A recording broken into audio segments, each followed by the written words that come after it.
तो यार Robert Downey junior के आयरन मैन एमसीयू में वापस आने का रास्ता क्लियर होता हुआ दिख रहा है, क्योंकि इतना बड़ा स्टेटमेंट आरडीजे ने दिया है जिसमें उन्होंने एमसीयू में रिटर्न और केविन फाइगी के बारे में बड़ी बड़ी बातें बोली हैं। तो उसके पीछे की स्टोरी को ब्रेक डाउन करना तो बनता है। तो हुआ क्या है कि आरडीजे ने रिसेंटली ई स्क्वायर मैगजीन को एक इंटरव्यू दिया जिसमें उनसे पूछा गया था कि क्या वो एमसीयू में वापसी करना चाहेंगे।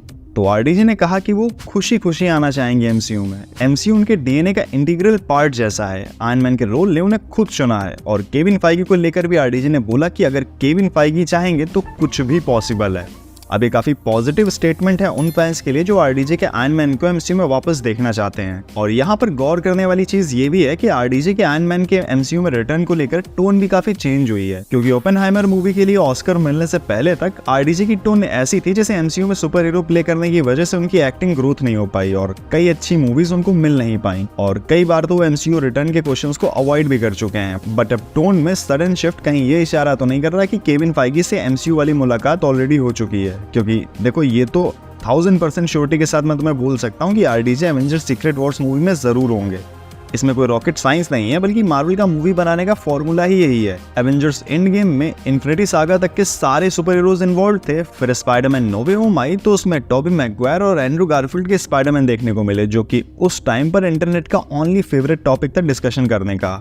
एंड्रू गारफील्ड की सेट पिक्चर्स, उनके इंटरव्यूज में उनके हाव भाव, हर चीज की स्क्रूटनी हो रही थी फैंस के द्वारा। फिर उसके बाद जब Doctor Strange Multiverse of Madness आई तब तो इनह्यूमंस जैसे फॉरगेटेबल शो से ब्लैक बोल्ट तक की एंट्री एमसीयू में हो गई थी। जिन पैट्रिक स्टुअर्ट ने मम्मी कसम खाई थी कि प्रोफेसर एक्स नहीं प्ले करेंगे, वो भी सखाराम पर बैठकर एमसीयू में आ गए थे।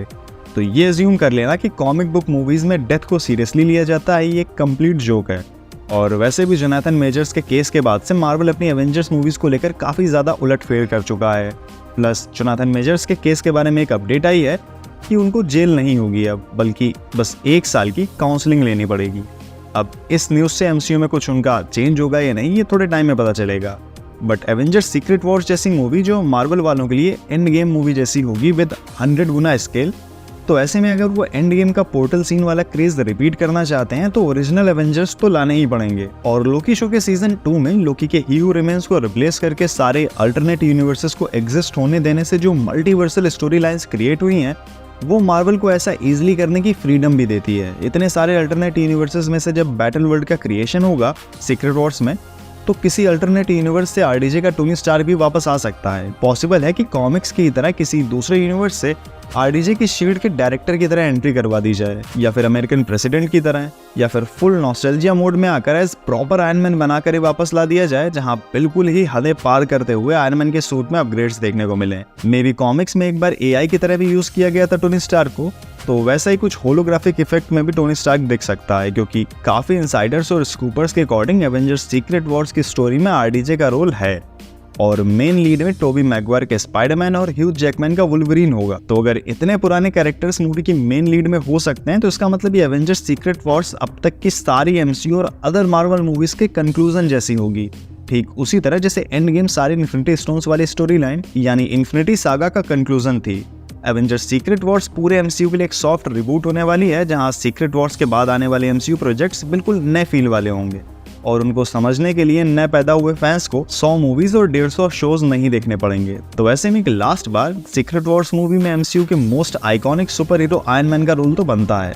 वैसे जब केविन फाइगी से आरडीजे के एज आयरन मैन एमसीयू में रिटर्न करने का क्वेश्चन पूछा गया था, तो उन्होंने बोला था कि टोनी स्टार्क की डेथ वाला मोमेंट उनकी टीम की काफी सालों की मेहनत थी, तो उसे ऐसे ही मैजिकली जिंदा नहीं करना चाहेंगे। बट ये स्टेटमेंट काफी पुराना था और प्रेजेंट एमसीयू की जो हालत है, वहां से एवेंजर्स सीक्रेट वॉर्स का क्रेज उस लेवल का अभी लग नहीं रहा है जैसा इन्फिनिटी वॉर या फिर एंड गेम के टाइम था। प्रेजेंट टाइम में एमसीयू में तो पता भी नहीं कि करेंटली नई एवेंजर्स की ऑफिशियल टीम का स्टेटस क्या है। कई मूवीज और शोज कैंसिल हो रहे हैं लगातार।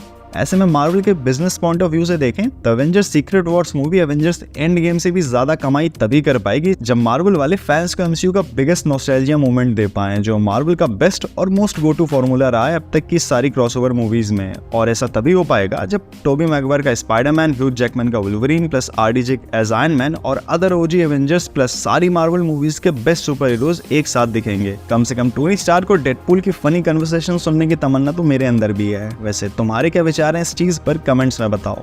अब इसके अलावा डीसी के जोकर 2 मूवी के बारे में भी बात करेंगे, फिर डेडपूल 3 की कुछ और फुटेज आने वाली है सिनेमाकॉन में, उसकी डिटेल्स भी ब्रेक डाउन करेंगे। तो ठीक है यार, हम मिलते हैं नेक्स्ट वीडियो में, तब तक देखते रहो ब्लू एस पे।